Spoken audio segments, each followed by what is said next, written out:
Isa sa advokasya ng Calamba Texter Clan ay ang makapagbigay ngiti sa mga bata at nakatatanda ng Calamba City.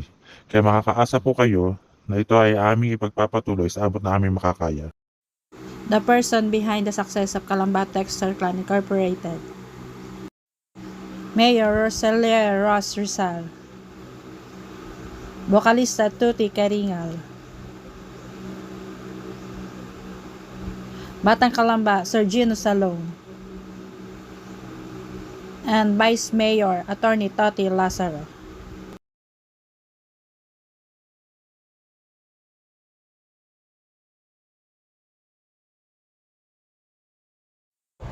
Thank you for watching.